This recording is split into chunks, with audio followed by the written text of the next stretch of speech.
બાપજી મેં એવું સાંભળ્યું હતું કે ભગવાન કૃષ્ણને એક સુદામા નામના મિત્ર હતા.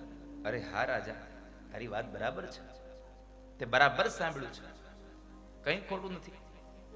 બાપજી એક કામ કરો ને, મારા બે મિત્રોની કથા સાંભળવી છે. આ બે મિત્રોની કથા મને વિસ્તારથી કઈ બતાવો ને. અને એ સમયે સુખદેવજી મહારાજ રાજા પરીક્ષિતને સુદામા ચરિત્રની કથા કહે અને કહે છે, સાંભળ રાજા, હું તને કથા કહું. કૃષ્ણસ્યાસિત સખા કશ્ચિદ બ્રાહ્મણો બ્રહ્મવીતમ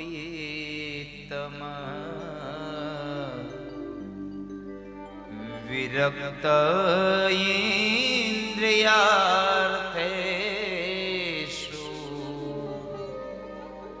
પ્રશાંતાત્મા જિતેન્દ્રિયઃ.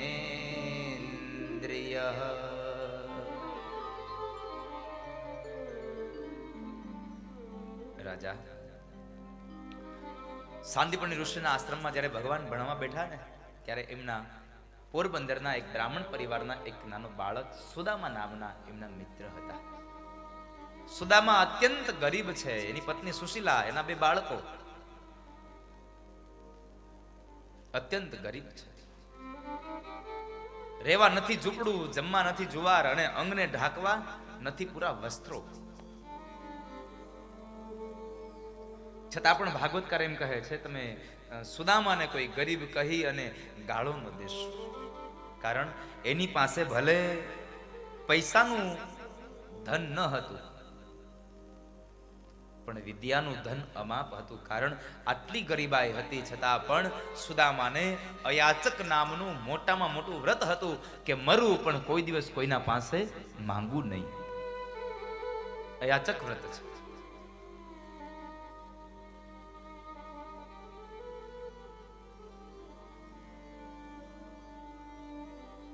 બે હાથ વાળા મનુષ્ય પાસે ન માંગવું, પણ 1000 હાથ વાળા હરિ પાસે કોઈ દી માંગવું નહીં.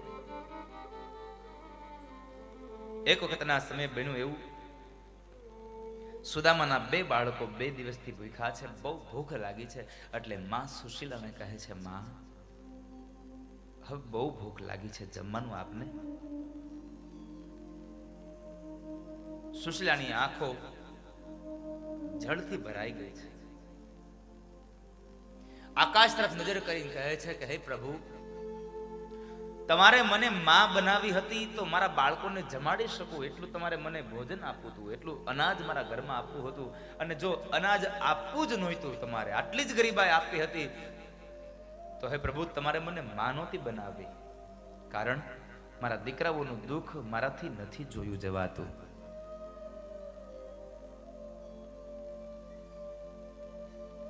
મારા દીકરાઓનું દુઃખ મારાથી નથી જોયું જવાતું.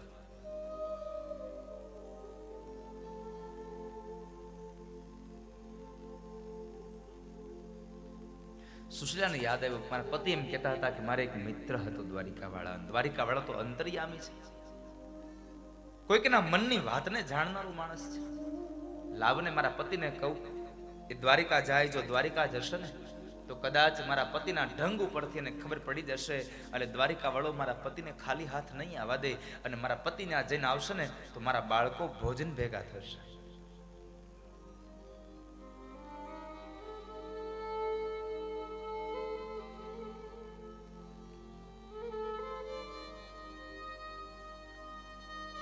સુશીલા નારી સુદામદેવ બ્રાહ્મણને કહે છે, નાથ, તમે કહેતા હતા ને કે મારે એક મિત્ર છે.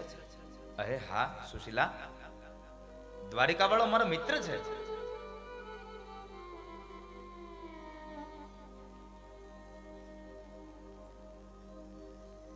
અમે શાંતિપૂર્ણ ઋષિના આશ્રમમાં હારે રહેતા, હારે ભણતા.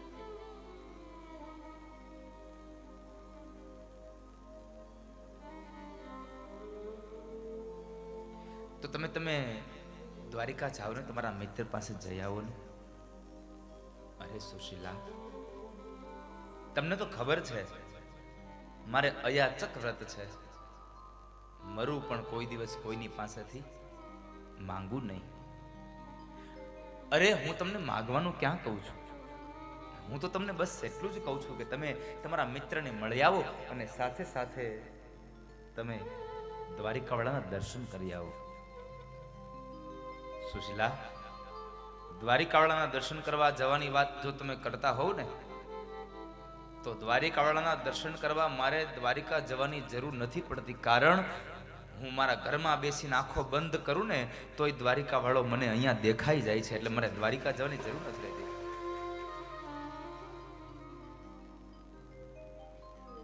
પણ સુદામાને થયું, મારી પત્નીએ લગ્ન થયાના આટલા વર્ષો થયા, આજ દિવસ સુધી કશું માંગ્યું નથી, આજ પહેલી વાર મારી પાસે કશું માંગ્યું છે. પણ સુશીલા, હું જાઉં અને કદાચ કનૈયાના લગ્ન થઈ ગયા હોય, બાળકો મારી પાસે આવે તો હું એને શું આપું? કોઈના ઘરે ખાલી હાથ ન જવાય, કંઈક લઈને જવું જોઈએ. સુશીલા પડોશમાંથી એક ખોબો ચોખાના પૌવા માંગી આવ્યા છે. ઘરમાં કપડું હતું નહીં એટલે અંગ ઉપરની સાડીમાંથી એક લીરો ફાડી અને ચોખાની એક પોટલી બનાવી, પૌવાની પોટલી બનાવી સુદામદેવને આપીને કહે છે, લ્યો પતિદેવ, તમને કદાચ એમ લાગે ને કે આ પૌવા કેમ દેવા, તો તમે કનૈયાને પૌવા આપજો ને કહેજો આ તારી ભાભીએ તારા માટે મોકલાવ્યું છે.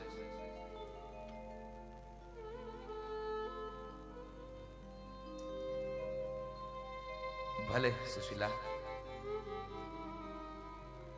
સુદામદેવ બ્રાહ્મણ ટૂંકી એવી પોતડી, ખંભે એક નાનું ફાળિયું, હાથમાં લાકડી, ડાબા ખંભે જનોઈ છે, એકદમ દુબળું પાતળું હાવ શરીર છે. શરીરમાં હાડકા અને ચામડા સિવાય કદાચ પાવડું, 2 પાવડા જેટલું લોહી હોય તો કોને ખબર. આટલી ગરીબ પરિસ્થિતિ.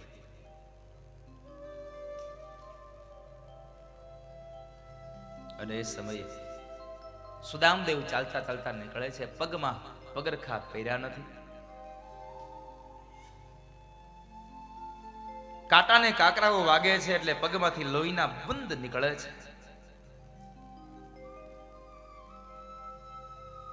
વળી ધીમે ધીમે આગળ ગયા, પોરબંદરની બહાર ગયા ને તો સુદામદેવ બ્રાહ્મણ સાવ થાકી ગયા છે. એક વૃક્ષ નીચે એ સુતા છે, આરામ કરે છે. નિંદર આવી ગઈ અને ભગવાન નારાયણને ખબર પડી એટલે ગરુડને આજ્ઞા કરી. ગરુડજીએ આજ્ઞા પ્રમાણે કામ કર્યું. સુદામદેવ બ્રાહ્મણને ઉપાડ્યા અને ત્યાંથી ઉપાડી અને દ્વારિકાની બહાર મૂકી આવે છે. ઘણી વાર પછી સુદામા બ્રાહ્મણ જાગે છે અને જાગ્યા પછી જ્યારે જવા માટે નીકળે છે, થોડુંક ચાલ્યા ત્યાં નગરી દેખાય છે એટલે વટે માર્ગુને પ્રશ્ન કર્યો, ભાઈ આ કઈ નગરી આવે છે? ભૂદેવ, આ તો દ્વારિકા આવે છે. હે, દ્વારિકા? આટલું જલ્દી? સુદામાને ભરોસો ન બેઠો એટલે વળી પાછા આગળ ચાલ્યા છે. આગળ ચાલતા ગયા અને વળી પાછા સામે મળેલા એક વટે માર્ગુને પ્રશ્ન કર્યો, હે ભાઈ આ કયું શહેર છે, આ કઈ નગરી છે? અરે ભૂદેવ, ગુરુ મહારાજ, આ તો દ્વારિકા છે આપણું. દ્વારિકા છે? હા, દ્વારિકા છે.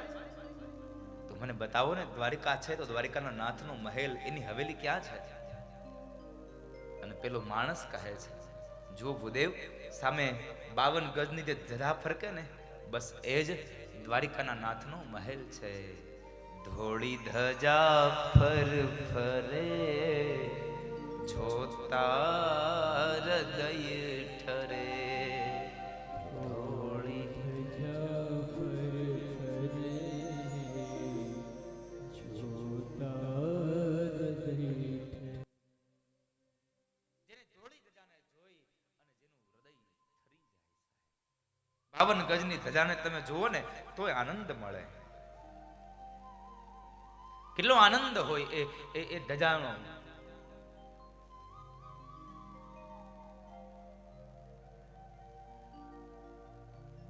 મેં તો બહુ સમય સુધી ત્યાં રહ્યો છું એટલે આનંદ કર્યો છે ધજાને જોવાનો. કારણ કે હું ભણ્યો દ્વારિકા, પાઠશાળાનો વિદ્યાર્થી દ્વારિકાનો, અને એમાંય ઠાકોરજીની હમણાં તો કૃપા થઈ ગઈ તો છેલ્લે હમણાં આપણી કથા, પેલાની કથા હું દ્વારિકા પૂરી કરીને આવ્યો હજી તો. 5 તારીખે દ્વારિકામાં કથા વિરામ લીધી. પણ એ કથાનો એક એક એક અનેરો લાહવો મળ્યો કે આવી રીતની આમ વ્યાસપીઠ હતી, આખો ડોમ સીધો, અને અહીંયાથી નજર કરું એટલે જેમ સામે પેલી દિવાલ દેખાય છે ને મને ઘડિયાળ, એમ સામે દ્વારિકાધીશનો મંદિરની એ શિખર અને એના શિખર ઉપર ધરકતી એ ફરકતી 52 ગજની ધજા મને દરરોજ દેખાતી સાહેબ. આમ આવો સુલભ સમન્વય મળ્યો ઠાકોરજીની એ ધજા જોઈ જોઈને કથા કરવાની.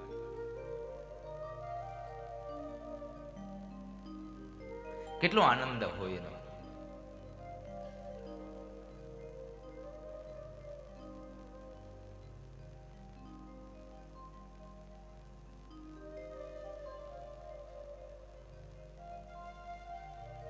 હું દ્વારિકા ભણ્યો ને જીતુભાઈ, ત્યાં સુધી મને આવા કોઈ દર્શન નહોતા થયા જે આ વખતે હું કથામાં ગયો અને જે મને બ્રાહ્મણોએ ત્યાં દર્શન કરાવડાવ્યા છે.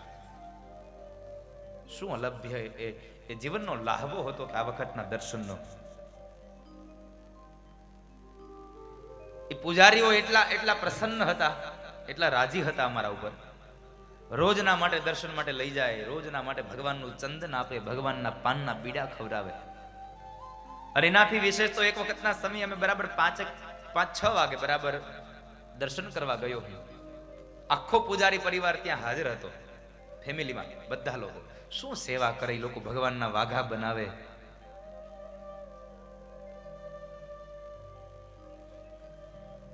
તો એ લોકોએ મને એક આમ અરજ કરી કે દાદા અમારી એક ઈચ્છા એવી છે કે તમે બધી જગ્યાએ ગાઓ છો દ્વારિકાનો નાથ, તો એક કામ કરો ને, આજે અહીં મંદિરમાં બેસીને ગાવું ને. એને ગાલીચો પાથરો અને હું બેઠો અને ઠાકોરની મૂર્તિ સામે ગાવાનો અવસર મળ્યો સાહેબ. ગાયોનો ગોવાળ મારો રાજા રણછોડ છે. એ મંદિરમાં ગાવાનો આનંદ કંઈક અલગ હતો સાહેબ. નહોતું માઇક, નહોતા તબલા, નહોતી પેટી, નહોતી વાંસળી, છતાં પણ ગાવાનો આનંદ કંઈક અલગ હતો. કારણ રોજ તો 2 હાથવાળા મનુષ્યો સાંભળે, ભગવાનના ભક્તો સાંભળે, પણ તેથી સ્વયં ભગવાન સાંભળતો હતો ને એનો આનંદ હતો મને.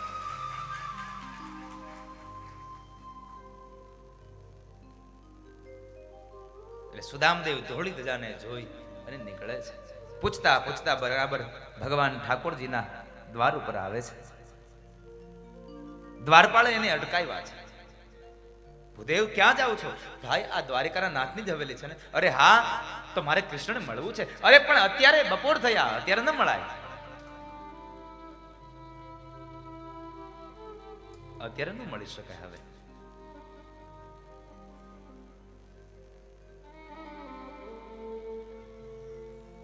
ભૂદેવ તમારે જોતું હોય તો દાન તમને આપી દઉં. ના ભાઈ, દાન લેવા નથી આવ્યો, મારે તો કૃષ્ણને મળવું છે. ભૂદેવ બધા આવું જ કહે છે, મારે દાન નથી લેવું, મારે કૃષ્ણને મળવું છે. પછી અંદર જવા દઈએ ને એટલે કેટલી વસ્તુ માગીને આવે છે. અરે તમારે જો દાન લેવું હોય તો લઈ લો, અંદર નહીં જવા દો.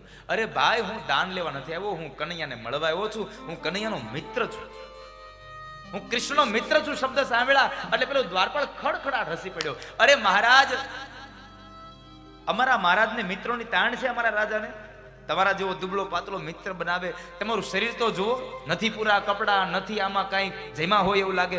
મને લાગે છે તમે ઘણા દિવસથી ભોજન નથી કર્યું ને, એટલે તમને ગરમી મગજમાં ચડી ગઈ છે. તમારે ભૂખ લાગી છે તો ચાલો હું જમાડી દઉં.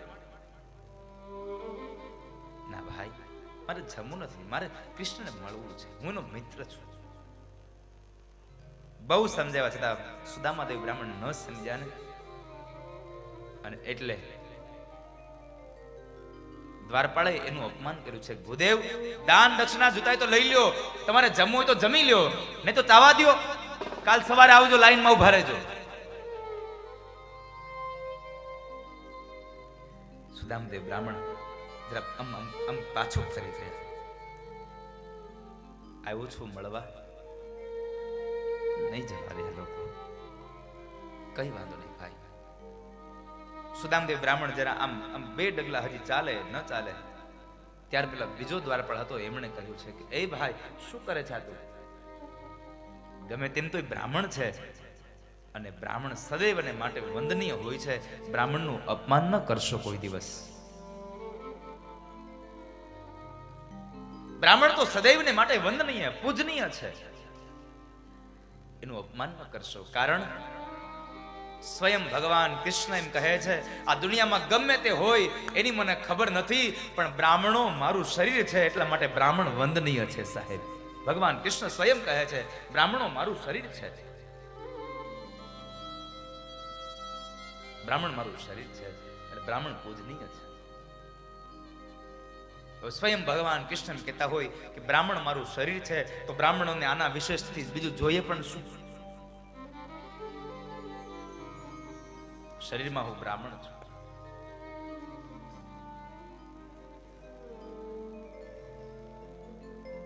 ભૂદેવ માફ કરજો, આ ભાઈ જરા તમને વધારે બોલી ગયો.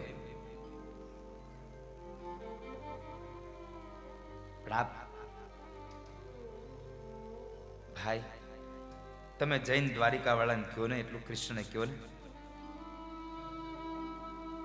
હું એનો મિત્ર છું, પોરબંદર થી આવું છું અને મારું નામ સુદામો છે. ભૂદેવ આપ અહીં ઉભા રહ્યો, હું હમણાં આવ્યો. મારા મહારાજને જઈને તમારો સંદેશો આપું છું, અને જો એમ કહેશે કે એને અંદર આવવા દો તો હું તમને અંદર જવા દઈશ, નકર અંદર નહીં જવા દઉં. ભલે ભાઈ જઈને કહો ને. મધ્યાંતરનો સમય હતો. ભગવાન ભોજન કરી પરવારી ઝૂલા ઉપર બેઠા છે, ઝૂલો ઝૂલે છે અને અષ્ટપટરાણીઓ ભગવાનને ચમર ઢોળે છે અને રૂકમણી આવી ભગવાનને પાનનું બીડલું આપે છે.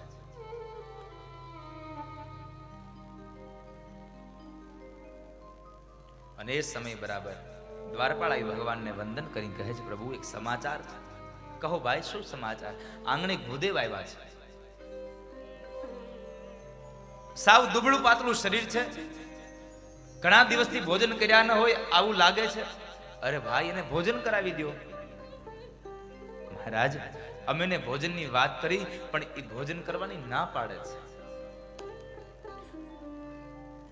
તો એને જે દાન જોતું એ દાન આપી દો. મહારાજ અમે દાન દેવાની વાત કરી પણ દાન લેવાની ના પાડે છે. તો બસ એક જ હઠ પકડીને બેઠા છે, મારે કૃષ્ણને મળવું છે, મારે કૃષ્ણને મળવું છે, મારે કૃષ્ણને મળવું છે. અને એ સંદેશો અપાવે છે. એ સંદેશો અપાવીને એમ કહે છે કે તમે જઈ અને કૃષ્ણને કહો ને કે હું કૃષ્ણનો મિત્ર છું, હું પોરબંદર થી આવું છું અને મારું નામ સુદામો છે. જ્યાં સુદામો શબ્દ સાંભળ્યા અને ભગવાન એકદમ ઝૂલા ઉપરથી કૂદી પડ્યા. મારો સુદામો આવ્યો, મારો સુદામો આવ્યો, મારો બાળપણનો સખો આવ્યો. ભગવાન એકદમ દોડ્યા છે. ભગવાને પગમાં ચાખડીઓ ન પહેરી.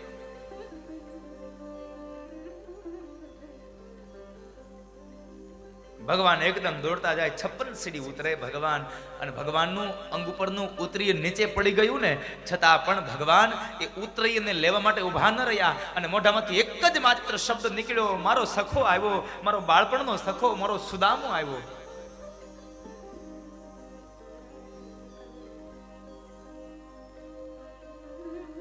ભગવાન સુદામા માટે દોડી ગયા છે. અને શું એ ભગવાન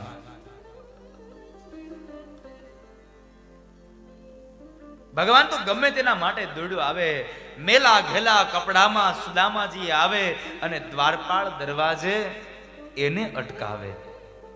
મેલા ઘેલા કપડામાં સુદામાજી આવે અને દ્વારપાળ એને દરવાજે અટકાવે. સુદામાનું નામ સુણી અને દોટ મૂકી આવે અને વાલો મારો દોડતો આવે, હરી મારો દોડી આવે. સાહેબ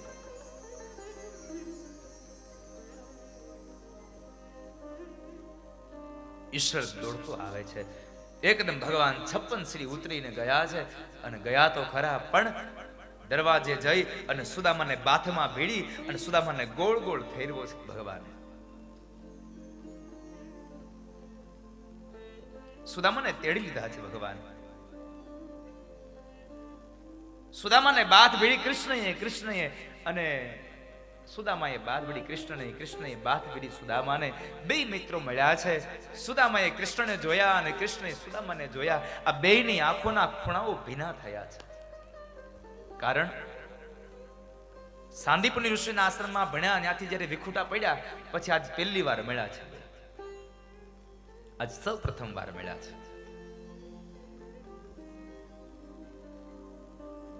અને એ સમયે ભગવાન કહે છે, સુદામા ક્યાં હતો તું અત્યાર સુધી? તને તારા કનૈયાને યાદ ના આવી કોઈ દિવસ? ચાલ ઘરમાં ચાલ. ભગવાન સુદામાનો હાથ પકડીને લઈ જાય છે. પેલો દ્વારપાળ સ્તબ્ધ બનીને બે હાથ જોડીને કહે છે, બાપજી માફ કરજો, હું આપને ઓળખી ન શક્યો. ભગવાન સુદામાને લઈ જાય છે. કહે છે, સુદામા તું આવવાનો હતો, મને સમાચાર મોકલ્યા હોત તો હું ભોજન ન કરત ને. હમણાં જ જમ્યો હજી હું, આપણે સાથે ભોજન કરતા હોત. પણ કઈ વાંધો નહીં, ચાલ પેલા તું સ્નાન કરી લે અને પછી તું ભોજન કરી લે, પછી આપણે એને નિરાતે બેસીને વાતો કરીએ. ભગવાન સ્નાન કરાવે એ સમયે પગમાં કાંટા ને કાંકરા હતા, એટલે ભગવાન મોઢાથી દાંતથી કાંટા ને કાંકરા ખેંચે છે. સુદામા કહે છે, કનૈયા શું કરે છે તું? આ ઉભો રે સુદામા, તારા પગમાં કાંટાઓ ઊંડા ખોચી ગયા છે. શું પ્રેમ હશે સાહેબ એ બે મિત્રોનો. અરે બે મિત્રો કરતા સાહેબ સુદામાની ભક્તિનું મહાત્મય કૃષ્ણની કરતા વધી ગયું સાહેબ. ભગવાનના અસ્તિત્વ કરતા એ સુદામાની ભક્તિનું અસ્તિત્વ વધી ગયું.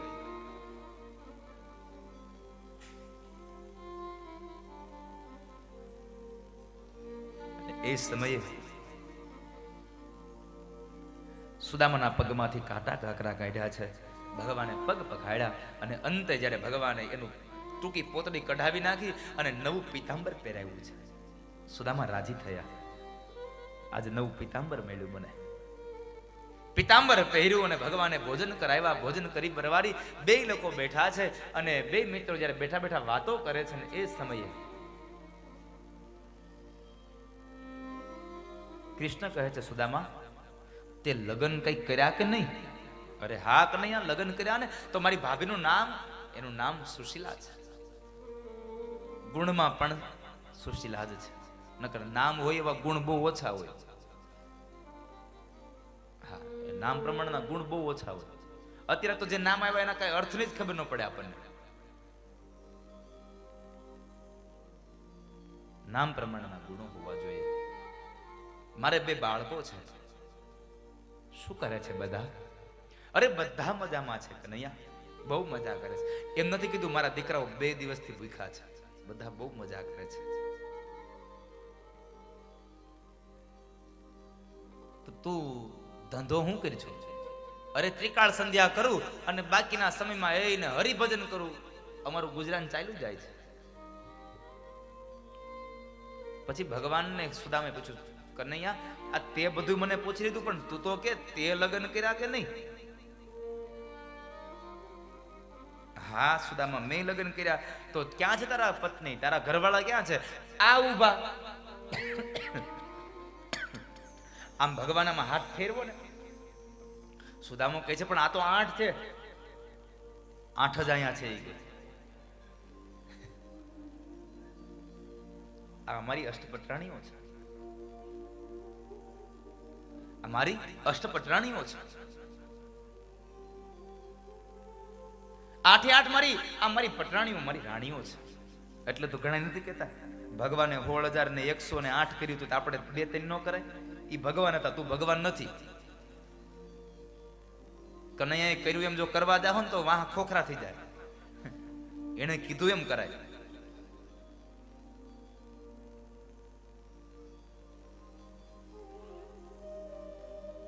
ભગવાનનો આટલો વૈભવ જોઈ અને સુદામા કહે છે, કનૈયા એક વાત કહું? અરે બોલ ને સુદામા. બે મિત્રો કેટલી મજાની વાતો કરે છે સાહેબ. કૃષ્ણ કેટલું અસ્તિત્વ મોટું છતાં પણ જે ઝૂલા ઉપર ભગવાનને બેસવાનું હતું ને એ ઝૂલા ઉપર સુદામાને બેસાડ્યો. કારણ ભગવાન કહે છે કે આ દુનિયામાં જ્યારે મિત્ર આવે ને તો મિત્ર પાસે તમારી સંપદા બધી જ નીચી હોય અને તમારો મિત્ર હંમેશા ઊંચો હોવો જોઈએ સાહેબ. મિત્ર હંમેશા ઊંચો હોવો જોઈએ. સુદામા કહે છે, કનૈયા, આ તારો વૈભવ જોઈ અને મને એક જ વાતનો વિચાર આવે છે કે કનૈયા, તને ગુરુની સેવા ફળી ગઈ હો, તને ગુરુની સેવા ફળી. હા સુદામા, બે મિત્રતા વાતો કરે છે ને આટલો બધો વૈભવ જોઈ અને સુદામાને થયું કે હવે આને પૌવા ન દેવાય, આને હવે પૌવા ન દેવાય. એટલે ભગવાન જોવે ને એમ આમ આમ આમ પૌવાની પોટલી સંઘરે છે. ભગવાન એક વાર બે વાર જોઈ ગયા, ત્રીજી વાર ભગવાન થી નો રેવાયું. ભગવાન કહે છે, એ કનૈયા, સુદામા, આ પોટલીમાં શું લાવ્યો છો? અરે કાંઈ નહીં કનૈયા, એ તો અમારા ગરીબડાવનું હોય, તારું કાંઈ નથી એમાં. ના, મારી ભાભીએ કંઈક મોકલ્યું છે પણ તું મને આપતો નથી. અરે કનૈયા, કાંઈ નથી મોકલ્યું. ના, આપ મને. ભગવાન સુદામા પાસે માગે પણ સુદામાએ ન આપ્યું તો ભગવાને શું કર્યું? સુદામાના હાથમાંથી પૌવાની પોટલી જૂટવી લીધી. અહીંયા ભગવાને આપણને એક સંકેત કર્યો છે. ભગવાન માટે જે આપવાની વસ્તુ છે ને તમે નહીં આપો ને તો કૃષ્ણને જેમ તમને બધી વસ્તુ આપવાનું આવડે છે ને એમ તમારા હાથમાંથી લઈ લેતા આવડે છે. એટલે યાદ રાખજો, એને આપવાનું ક્યારે બંધ કરતા નહીં, નકર લઈ લેતા એને વાર નથી. એને લઈ લેવામાં જરાય વાર નથી. એક કવિ કહે છે કે તેરા તુજકો અર્પણ ક્યાં લાગે મેરા. આ તો બધું તારું આપેલું છે અને તારું આપેલું તને આપું એમાં હું નવાઈ છે. આપણે તો એનો અહંકાર હોય આપણને, મેં આટલું વાપર્યું ભગવાનમાં, આટલું વાપર્યું. એટલે તે ભગવાનમાં નથી વાપર્યું, ભગવાને તને આપ્યું ને પછી તારા હાથે વપરાયું છે. અભિમાન ન કરશો કોઈ દિવસ. ઈશ્વરે આપ્યું છે તો એનો આનંદ કરો મારા બાપ, એનો આનંદ કરો. અને દુનિયા, આ જિંદગી આનંદ કરવા માટે તો છે જ. જિંદગીમાં આનંદ કરજો, મન ભરીને જિંદગી જીવી લેજો. પણ એક વાત યાદ રાખજો, મનમાં ભરીને કોઈ દી જિંદગી નહીં જીવાય. મન ભરીને જિંદગી જીવજો. પણ ઘણા તો મનમાં ભરી રાખ્યું છે ને એટલે જિંદગી જીવી જ નથી શકતા કોઈ દી. એને મને આમ કીધું, એને મને આમ કર્યું, મારું આમ કર્યું, મારું આ કર્યું, આવું બધું ભૂલી જાવ સાહેબ. મન ભરીને જિંદગી જીવો. ઈશ્વરે જિંદગી આપી છે, ક્યારે વયા જશું શું ખબર. પણ જિંદગીમાં આપણે થાપ બહુ ખાઈ જાય છે સાહેબ. ક્યારેક સમય આવે અને આપણે થાપ ખાઈ જાય. સમય આવે અને આપણે થાપ ખાતા હોય. એટલે મને આજે હું એક કવિતાના એક શેર લાવ્યો છું સાથે. મને એક બે શેરો ગમ્યા છે.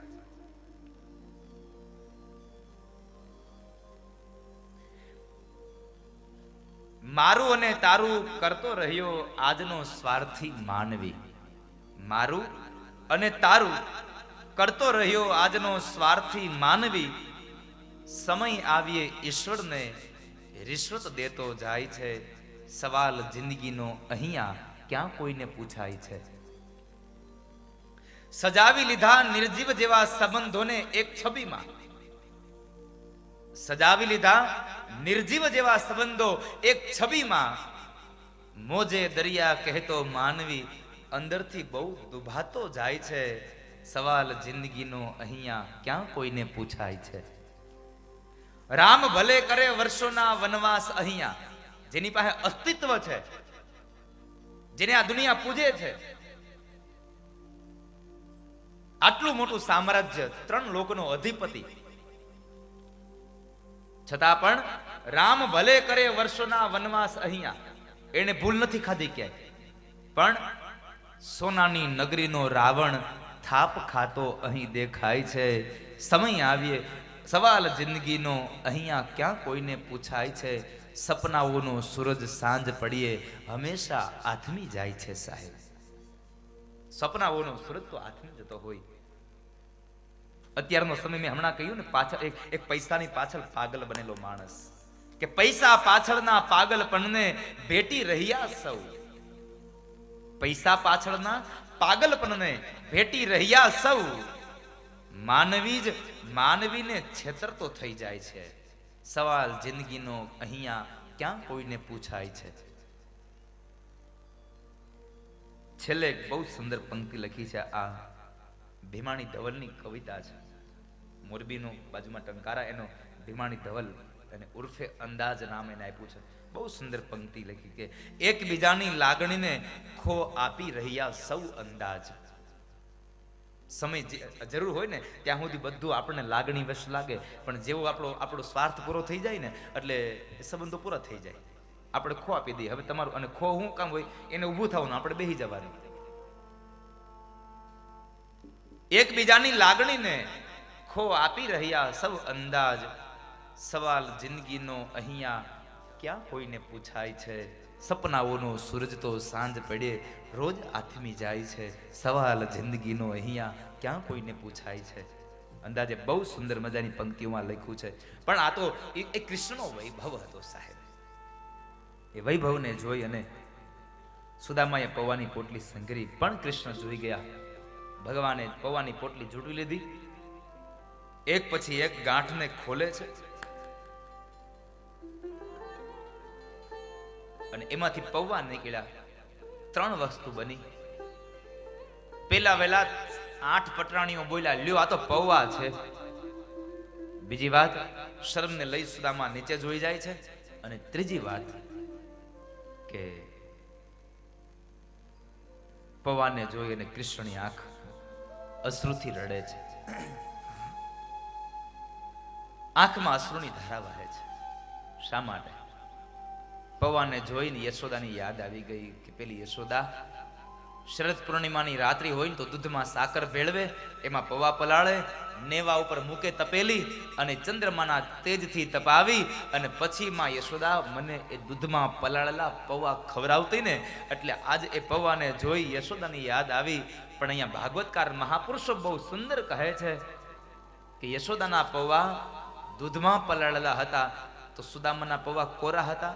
ના, સુદામાના પૌવા પ્રેમમાં પલાળેલા હતા. સુદામાના પૌવા કોરા નહોતા. એ પ્રેમ ભીંજવી દે સાહેબ. ભીંજાયેલો વ્યક્તિ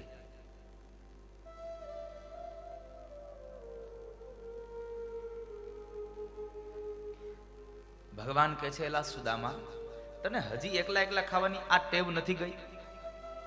તને યાદ છે આપણે સાંદીપની ઋષિના આશ્રમમાં ભણતા અને એ સમયે પણ તું મારા ભાગના દાળિયા તું ખાઈ ગયો તો? યાદ છે તને? હા કનૈયા, મને યાદ છે. આપણે શું કહીએ છીએ, ભગવાનને ભાગના દાળિયા સુદામા ખાઈ ગયા હતા. શું કામ? ભૂખ લાગી એટલે. ના, સુદામાને ભૂખ નહોતી લાગી સાહેબ.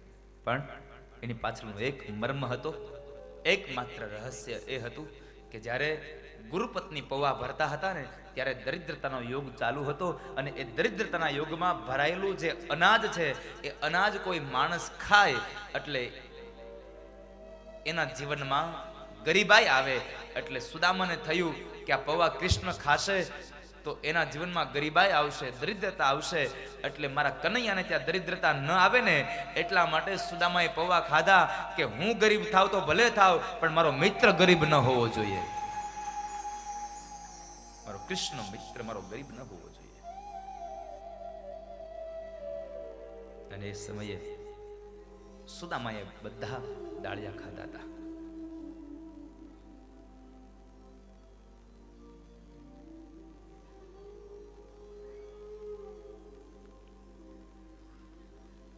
ત્રણ મુઠ્ઠી પૌવા ખાવાની વાત છે અહીંયા. ભગવાનને સુદામાના કપાળમાં વાંચ્યું શ્રી ક્ષય. શ્રી કહેતા લક્ષ્મી, લક્ષ્મીનો ક્ષય જ્યાં ગરીબાઈ હોય એટલે ભગવાને એને ભૂસ્યું નહીં પણ એને પલટાવી નાખ્યું અને પલટાવવામાં બસ એટલું જ કર્યું. શ્રી કહેતા લક્ષ્મી અને ક્ષય કહેતા જેનો વિનાશ હોય પણ એ ક્ષય શબ્દને આગળ લઈ લીધો એટલે એને વંચાઈ અક્ષય શ્રી. અક્ષય કહેતા કુબેરનો ભંડાર પણ જ્યાં ઓછો પડે ને એટલી સંપદા સુદામાને ત્યાં હોવી જોઈએ. એટલે ભગવાને એક મુઠ્ઠી પૌવા ખાધા, પોરબંદરમાં દ્વારિકા જેટલી સંપદા આપી. બીજી મુઠ્ઠી પૌવા ખાધા, દ્વારિકા કરતા ડબલ સંપદા પોરબંદરમાં. ત્રીજી મુઠ્ઠી પૌવા ખાવા જાય તો એ સમયે રૂકમણી હાથ પકડી ભગવાનને પ્રાર્થના કરે, પ્રભુ શા માટે અમને દાસીઓ બનાવવા તૈયાર થયા છો? અમને તમારા ચરણની સેવા કરવા દો. મારા ચરણની સેવા કરવા દો. ભગવાને 2 મુઠ્ઠી પૌવા ખાધા. એમાં પોરબંદરમાં બહુ બધું આપ્યું. અને આ દુનિયામાં એક રિવાજ છે કે તમે જેવું જ્યાં પણ આપો ને એવું તમને સામું મળે. એક આ દુનિયાનો વાસ્તવિક દાખલો છે, વિદેશનો એક દાખલો છે ને આ 1892ની આ વાત છે. આ હકીકત બનેલો દાખલો 1892ની આ વાત છે. અને અમેરિકાની સ્ટાનફોર્ડ યુનિવર્સિટીમાં 2 બાળકો, 2 યુવાનો અભ્યાસ કરે છે. આ સત્ય ઘટના છે. 2 યુવાનો અભ્યાસ કરે છે અને એ અભ્યાસની અંદર બરાબર થયું એવું કે એક 2 યુવાનોને પૈસા ભરવાનો સમય આવ્યો, ફી ભરવાનો સમય આવ્યો. પણ એની પાસે કોઈ પૈસા છે નહીં એટલે ફી ભરી ન શકે.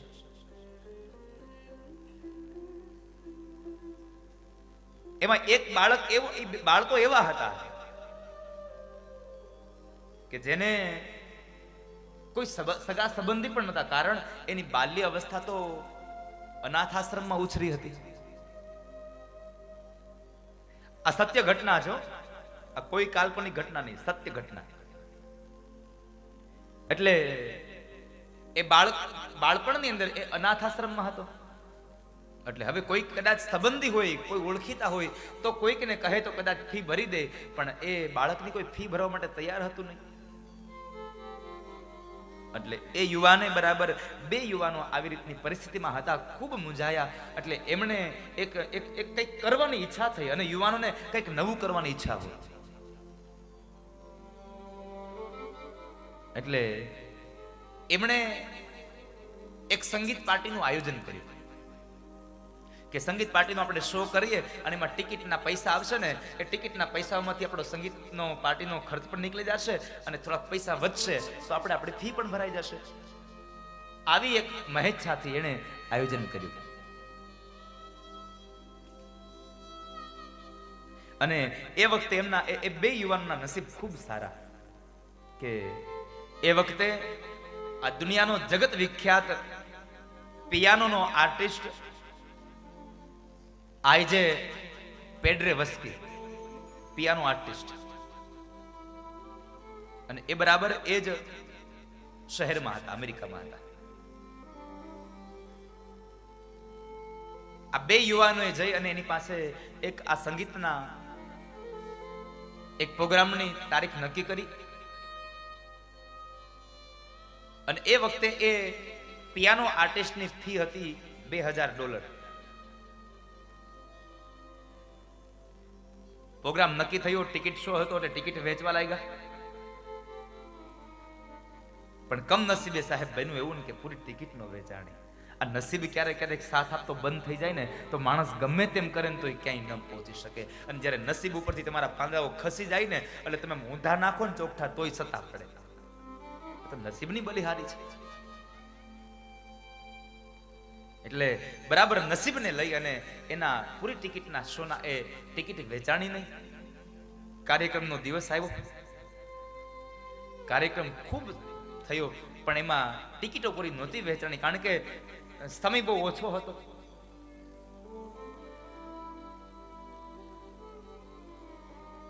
હવે આ આર્ટિસ્ટના એની ફી હતી $2000 અને ટિકિટોનો જે ભંડોળ ભેગો થયો એ રૂપિયા થયા $1600. $400 ઘટતા હતા.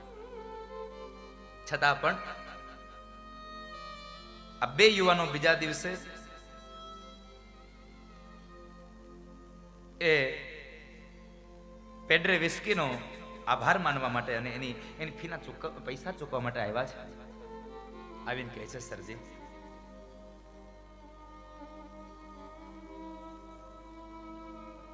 આપની ફીના $2000 છે પણ આ $1600 અમે તમને કેશ આપીએ છીએ અને $400 નો અમે તમને ચેક આપીએ છીએ. તમારા પૈસા અમે વહેલા મોડા આપી દેશું કારણ અમને એમ હતું કે અમારા પૈસા નીકળી જશે તમારા અને સાથે સાથે અમારા કોલેજની ફીના પૈસા પણ નીકળી જશે. અમે કોલેજની ફી ભરવા માટે થઈ અને આયોજન કર્યું હતું પણ આઈ એમ સોરી કે અમે ન કરી શકાય પૂર્ણ. જ્યારે ફીના પૈસા માટે આયોજન કર્યું હતું ત્યારે આટલો મોટો આર્ટિસ્ટ એટલે એને પણ જરા દયા આવી ગઈ છોકરાઓ માટે, યુવાનો માટે. એટલે કહે છે કે ભાઈ આ પૈસા તમારે આ ન ચાલે, આ પૈસા ન અપાય, આમ $1600 તમારે મને ન અપાય. અરે સરજી લઈ લો ને, $400 નો ચેક છે, અમે બહુ થોડા સમયમાં આપી દેશું. અરે આ $1600 તમારે મને નથી આપવાના, તો જાઓ આ $1600 માંથી તમે તમારા આ જે આયોજનના જે પૈસા હતા ખર્ચ થયો એનો ખર્ચ ભરી દો, જે બાકીના પૈસા વધે એમાં તમારી ફી ભરી દેજો, અને પછી જો પૈસા વધે ને તો મને દઈ જાજો સાહેબ. આટલી માણસમાં ઉદારતા આવી, આટલી માણસને ઉદારતા આવી. છોકરાઓ બે યુવાન હતા એટલે ખૂબ આનંદ પામ્યા. ધીમે ધીમે સમય વ્યતીત થયો અને ત્યારે એ પેડ્રે વિસ્કીનો એ પણ યુવાનીનો સમય હતો. એટલે ધીમે ધીમે સમય વ્યતીત થયો અને એ નસીબની બલિહારી એવી થઈ કે પેડ્રે વિસ્કી પોર્લેન્ડ નામનો જે દેશ છે એના પ્રમુખ બન્યા છે. એના પ્રમુખ બન્યા અને એ સમય બરાબર એના નસીબમાં શું ને કે વિશ્વયુદ્ધ ફાટી નીકળ્યું. અને એ વિશ્વયુદ્ધ વખતે દરિયાઈ દેશો વાળા લોકોએ દરિયાઈ માર્ગોને બંધ કરી દીધા છે, એટલે આયાત નિકાસ બંધ થઈ ગઈ. અને પોર્લેન્ડની 15 લાખની વસ્તી હતી, એમાં ક્યાંય અનાજ નહોતું, એટલે અનાજ વગરની એ પોર્લેન્ડની તમામ વ્યક્તિઓ ભૂખે મરતી હતી. ભૂખમરો આવ્યો, હવે શું કરું? અને એ સમયે એમણે વિચાર કર્યો, લાવ કોની પાસે મદદ માંગુ. અને એ સમયે બરાબર એમણે અમેરિકન ફૂડ એન્ડ રિલીફ ઓર્ગેનાઇઝેશનના જે વડા હર્બર્ટ હૂવર હતા એમની પાસે એમણે સલાહ, એની પાસે એને સહકાર માંગ્યો કે સરજી આપ જો મને હવાઈ માર્ગે થોડું અનાજ અપાવો ને તો મારી 15 લાખની આ વસ્તી ભૂખે મરતી અટકી જાય. આ ભૂખમરો આવ્યો છે. અને એ હર્બર્ટ હૂવરે પોર્લેન્ડની એ 15 લાખની વસ્તીને હવાઈ માર્ગે અનાજ મોકલાવ્યું. એ ભૂખમરો ટળ્યો એટલે જીવાત્માઓ એ વ્યક્તિઓ જીવી ગયા. અને એ સમયે પેડ્રે વિસ્કીએ હર્બર્ટ હૂવરનો આભાર માનવા માટે થઈને જાય છે અને કહે છે, સર થેન્ક યુ યાર, તમે મને હેલ્પ કરી, મારી 15 લાખની વસ્તીને તમે મરતા બચાવી લીધી, હું તમારો આભાર માનવા આવ્યો છું. અને ત્યારે હર્બર્ટ હૂવર બોલ્યા છે, નો થેન્ક્સ મિસ્ટર પેડ્રે વિસ્કી, તમે કદાચ મને આભાર માનવા આવ્યા છો પણ આભાર માનવો ઉચિત નથી તમારો, કારણ તમે ભૂલી ગયા હશો પણ મને હજી એ દિવસ યાદ છે કે જ્યારે હું સ્ટાનફોર્ડ યુનિવર્સિટીમાં ભણતો હતો અને 1892 મેં તમારો એક સંગીત શો કર્યો, એમાં મેં તમને પૈસા દેવા આવ્યો, તમારા પૈસા થોડા ઓછા હતા પણ એ વખતે મારી યુનિવર્સિટીની ફી માટે આયોજન થયું હતું અને એ યુનિવર્સિટીની ફી બીજા કોઈ નહીં તમે ભરી હતી. એટલે 2 વિદ્યાર્થીઓ જે હતા ને એમાંનો એક હું છું, એટલે આજ મારે તમારું થેન્ક્સ ન લઈ શકાય.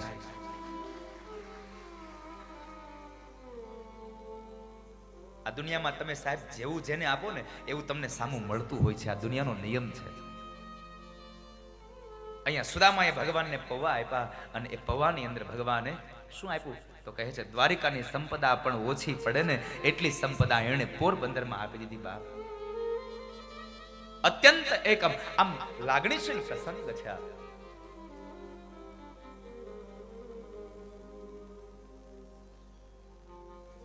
ત્યાર પછી તો હર્બર્ટ હૂવર એક અમેરિકાના વડાપ્રધાન પણ બન્યા છે. આ તો નસીબ છે સાહેબ.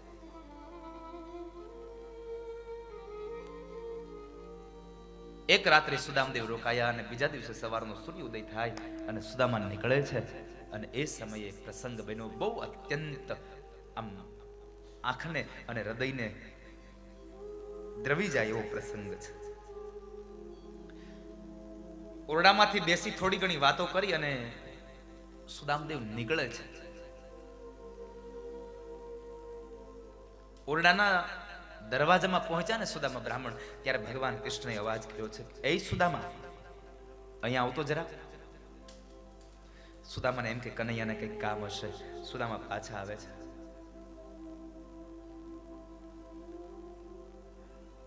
સુદામદેવ જ્યાં પાછા આવે છે, હા કનૈયા શું છે?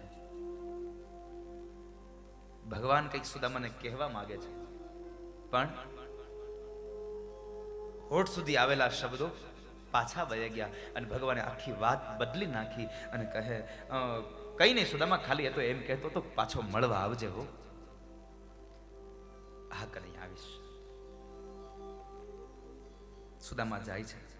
વળી પાછા દરવાજામાં પહોંચ્યા ને વળી કૃષ્ણએ અવાજ કર્યો, એ સુદામા ક્યાં ચાલ્યો? અહીંયા તો આવ જરા, અહીંયા આવ, અહીંયા આવ.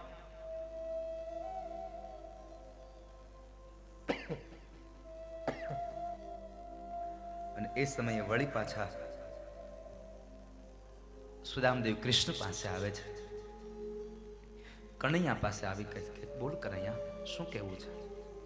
ભગવાન સુદામાને કંઈક કહેવા માંગે છે, પણ વારંવાર વાત બદલી નાખે છે. ભગવાન કહે છે કઈ નહીં સુદામા, એ તો ખાલી એમ કહેતો હતો કે મારી ભાભીને યાદ આપજે હો એમ. પણ સુદામા ઓળખી ગયો, કહે છે કનૈયા તારે કઈ કેવું છે મને, પણ તું કહેતો નથી. પણ હું તારો મિત્ર છું, કહી દે ને તારે જે કેવું છે તે. કારણ કે સુદામાને ખબર પડી ગઈ આને દુખે છે પેટમાં ને કૂટે છે માથું.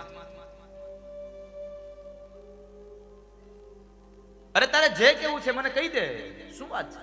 હું તારો મિત્ર છું. ભગવાન કહે છે સુદામા બીજું તો કઈ નહીં, કહેવાનું એ જ છે તને કે તું ખોટું ન લગાડતો, પણ તારી પોતડી ધોવાઈ ગઈ છે. આ તે પિતાંબર પહેર્યું ને એ પિતાંબર મારું છે. પિતાંબર કાઢતો જા અને તારી પોતડી પહેરતો જા. સુદામા મનમાં ને મનમાં કહે છે આટલા મોટા વૈભવમાં એક પિતાંબરમાં તારો જીવ લાગ્યો, પણ કઈ વાંધો નહીં. જો માગું તો હમણાં તો પિતાંબર આપી દે. બે હાથ મારા ફેલાવું તો તારી ખુદાઈ દૂર નથી. પણ હે કનૈયા હું માગું અને તું મને આપ એ વાત મને મંજૂર નથી. બે હાથ મારા ફેલાવું તો તારી ખુદાઈ દૂર નથી.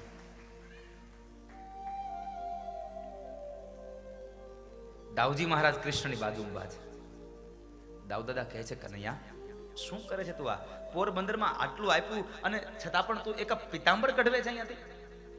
ભલે ને પહેરીને જાય, શું વાંધો છે? નહીં મોટા ભાઈ, તમે કહેતા હોય ને તો આવા પિતાંબર તમે કયો એટલા હજી હું પોરબંદરમાં આપી દઉં. પણ મારો સુદામો જે પોતડી પહેરીને આવ્યો હતો ને એની ઈ જ પોતડી પહેરીને જાશે. કારણ મારા સુદામાને અયાચક વ્રત છે અને સુદામો પોતડી પહેરીને આવ્યો હતો અને પિતાંબર પહેરીને જાય ને તો ગામના લોકો તરત એમ કહેતો તો ને હું નથી માંગતો, આ પિતાંબર માગી આવ્યો. અને મારા સુદામાને કોઈ માગણ કહે એ મારાથી ન સાંભળી શકાય.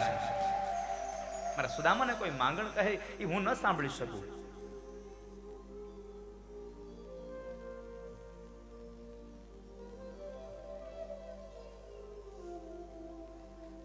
કનૈયા પિતાંબર કઢવી લીધું, કઈ વાંધો નહીં, પણ એને કહી તો દે કે મેં તને પોરબંદરમાં આટલું આપ્યું છે. મોટા ભાઈ માગવા આવનારો માણસ જો મારી પાસે માંગી ન શકે તો હું તો દેનારો છું. કેમ કહી શકું મેં તને આટલું આપ્યું છે?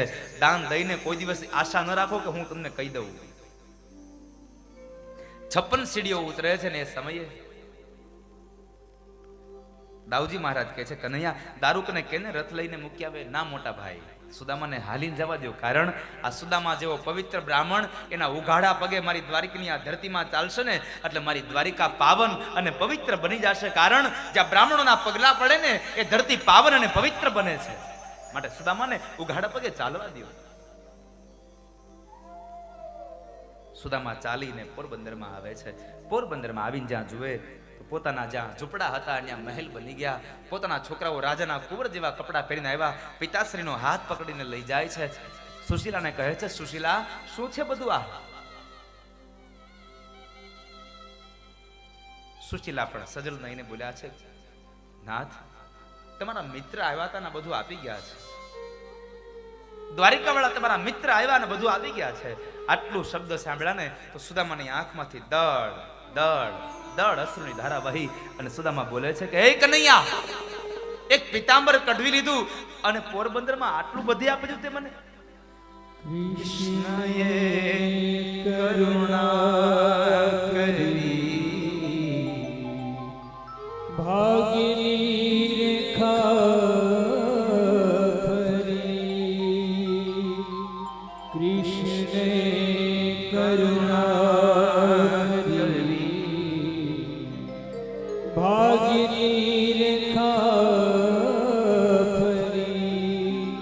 ત્યાં તો અક્ષય લક્ષ્મી ચિતરાય છે.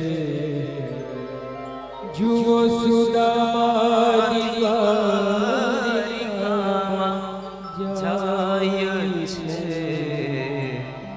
શ્રી કૃષ્ણ ગોવિંદ હરે મુરારી. હે નાથ નારાયણ વાસુદેવા. હે નાથ નારાયણ વાસુદેવા. હે નાથ નારાયણ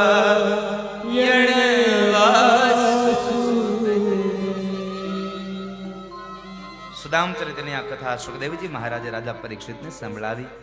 ત્યારબાદ કુરુક્ષેત્રના મેદાનમાં જે તીર્થ ક્ષેત્રમાં દ્વારકાથી ભગવાન કૃષ્ણ આવ્યા છે, વ્રજ અને વૃંદાવનથી જ્યારે ગોપીઓ ગોવાળો નંદ બાબા આવ્યા છે, એ સમયમાં યશોદા સાથે મિલન થાય અને માં યશોદાની પાસે કહે છે કે માં માગો શું આપું. ભગવાન ગોદમાં બેઠા છે ને એ સમયે માં કહે છે પ્રભુ આપવું હોય તો એટલું જ આપજો. આજે તમે જેમ મારી ગોદમાં બેઠા ને એમ મારો અંતિમ શ્વાસ હોય ત્યારે તમે મારી ગોદમાં બેઠા હોય અને મારું પ્રાણ તત્વ નીકળી જાય આટલી મારી ઈચ્છા છે. તમે મારા અંત સમયે તમે મારી હારે હોય, તમે મારી પાસે હોય. ત્યારબાદ માં દેવકીને પણ મોક્ષનું વચન આપ્યું. 6 સંતાનોના દર્શન કરાવ્યા. એ કથા કહી અને અંતે 10મો સ્કંદને વિરામ આપ્યો અને હવે 11મો સ્કંદ પ્રારંભ થાય અને ભગવાન બાદરાયણ બોલ્યા અને સુખદેવજી મહારાજ રાજા પરીક્ષિતને કહે નૃદેહ માદ્ય સુલભમ સુદુર્લભમ પ્લવમ સુકલ્પમ ગુરુ કર્ણધારમ મયાનુકૂલે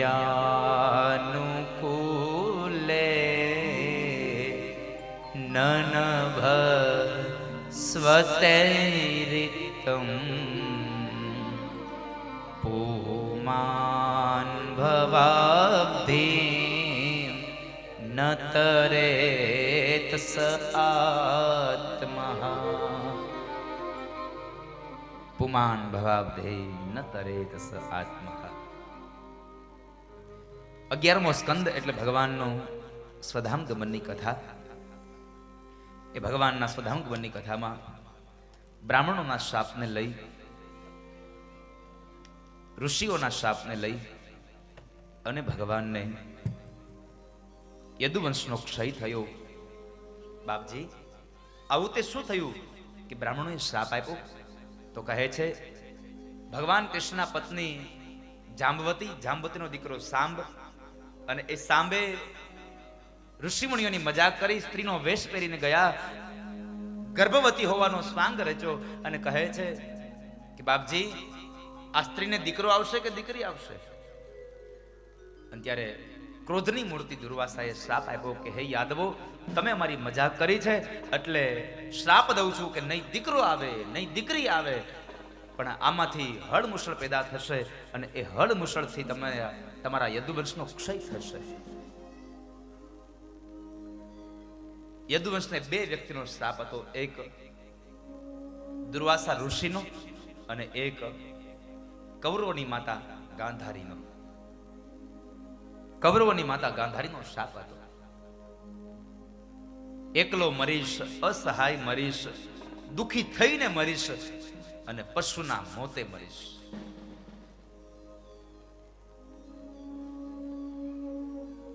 એટલે આ 2 વ્યક્તિઓના શાપને લઈ અને દ્વારિકામાં હવે અનિષ્ટ થવા લાગ્યા છે.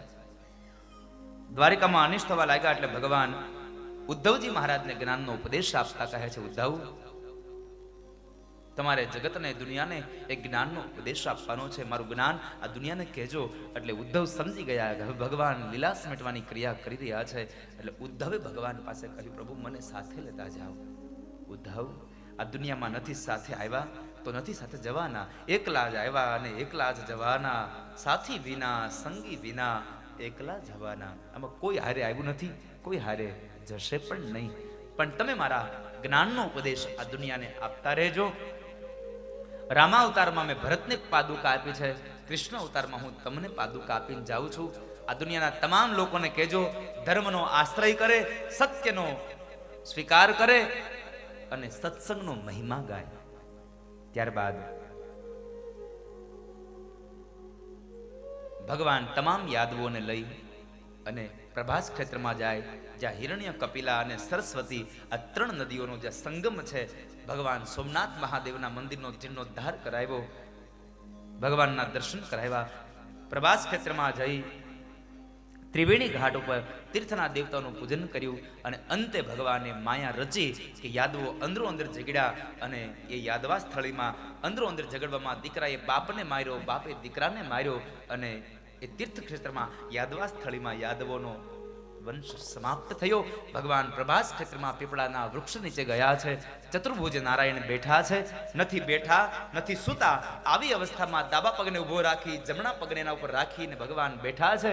અને જરા નામના પારધીએ એક બાણ છોડ્યું તો ભગવાનના તળિયામાંથી નીકળી ગોઠણમાં વાગ્યું, ગોઠણમાંથી નીકળી અને મસ્તકમાં વાગ્યું. રક્તની ધારાઓ ભગવાનને વહી પડે. જરા નામનો પારધી જ્યાં નજીક આવે, જ્યાં જુએ ત્યાં તો ભગવાન છે. ખૂબ રડ્યો જરા પારધી. ભગવાન કહે છે, જરા તું રડીશ નહીં, પણ તે તારું કર્તવ્ય સંપન્ન કર્યું, મારો ને તારો હિસાબ પૂરો થયો. રામા અવતારમાં તું વાલી હતો એટલે મેં તને બાણ માર્યું તું, કૃષ્ણ અવતારમાં તું આજે જરા બંને આવ્યો તે મને બાણ માર્યું, મારો ને તારો હિસાબ અહીંયા સંપન્ન થયો. જા, હું તને મારા ધામનો અધિકારી બનાવું છું. આટલું કહી જરા નામના પારધીને મોકલ્યો. ત્યારબાદ દારૂક આવ્યા. દારૂકને પણ કહે છે, દારૂક તમે દ્વારિકા જઈ અને સૌને મારો સંદેશો આપજો કે આજથી 7મે દિવસે સોનાની નગરી દ્વારિકા સમુદ્રમાં ભળી જશે, માટે દ્વારિકા ખાલી કરી દે. દારૂકે આવીને દ્વારિકામાં સમાચાર આપ્યા. આખું દ્વારિકા શોકમગ્ન બન્યું છે. દ્વારિકા શોકમગ્ન બન્યું અને એ સમય ભગવાને પ્રભાસ ક્ષેત્રની અંદર હવે તમામ ઋષિમુનિઓ ઉભા છે, દેવતાઓ પુષ્પના ટોપલા લઈને ઉભા છે અને ભગવાનના શરીરમાંથી એક તેજપુંજ નીકળ્યું અને તેજપુંજ નીકળી અને ક્યાં માર્ગે ગયું કોઈને ખબર ન પડી. દેવતાઓએ ભગવાનને પુષ્પના ટોપલાઓથી વધાવ્યા. બોલો કૃષ્ણ કનૈયા લાલ કી જય. ભગવાન કૃષ્ણના જય ઘોષ થયો અને અંતે કૃષ્ણ વિદાય થયા. પણ ભગવાન કૃષ્ણ 125 વર્ષ આ ધરતી પર રહ્યા. એમાં 11 વર્ષનું રાજ્ય ભગવાને ગોકુળ અને વૃંદાવનમાં કર્યું, 14 વર્ષનું રાજ્ય ભગવાન મથુરામાં કર્યું અને 100 વર્ષ ભગવાન દ્વારિકામાં રહ્યા. 125 વર્ષ ભગવાન આ ધરતી પર રહ્યા. પણ ભાગવતકાર એમ લખે છે કે જ્યારે ભગવાન સ્વધામગમન થયા ને ત્યારે ભગવાનના માથાનો એક પણ વાળ સફેદ નહોતો થયો. 125 વર્ષની ઉંમરે ભગવાનનો એક પણ વાળ સફેદ નહીં, ભગવાનનો એક પણ દાંત પડેલો નહીં. અરે એટલું નહીં, આખા શરીરની આ ચામડીઓમાં કોઈ પણ જગ્યાએ કરચલી નહીં. મોઢા ઉપર એનું એ જ તેજ, એનું એ જ સ્મિત. અને કૃષ્ણ ધરતી પરથી વિદાય લઈ ગયા. બાપ, કૃષ્ણની વિદાય થઈ એ કથા ભાગવતકારે રાજા પરીક્ષિતને સંભળાવી અને ત્યારબાદ હવે 12મો સ્કંદ એટલે પરીક્ષિતના મોક્ષની કથા. અને ભગવાનની પ્રાર્થના કરીને કહે છે, ભવે ભવે યથા ભક્તિ પાદયોસ્તવ જાયતે તથા કુરુષ્વ દેવેશ નાથસ્ત્વં નો યતઃ પ્રભો. ભવે ભવે યથા ભક્તિ પાદયોસ્તવ જાયતે. સુખદેવજી મહારાજ રાજા પરીક્ષિતને અંતે 7મા દિવસનો સમય હતો એટલે કહે છે, રાજા તમારા મૃત્યુને બોલાવો. દ્વાદક્ષરી એ મહામંત્ર આપ્યો, હરે રામ રામ રામ હરે હરે, હરે કૃષ્ણ કૃષ્ણ કૃષ્ણ હરે હરે. કળિયુગનો મહામંત્ર આપી સુખદેવજી મહારાજ આશીર્વાદ આપીને નીકળી ગયા. અનેક સંત સમુદાય પણ રજા લે છે અને રાજા પરીક્ષિતે હવે ગંગાના કિનારે આસન લગાવી અને બ્રહ્મને સાથે નાતો જોડી લીધો. અને એ સમયે કીડાના રૂપની અંદર આવેલો એક તક્ષક નાગ પરીક્ષિત મહારાજ પાસે બ્રાહ્મણોની સાથે જે ફળ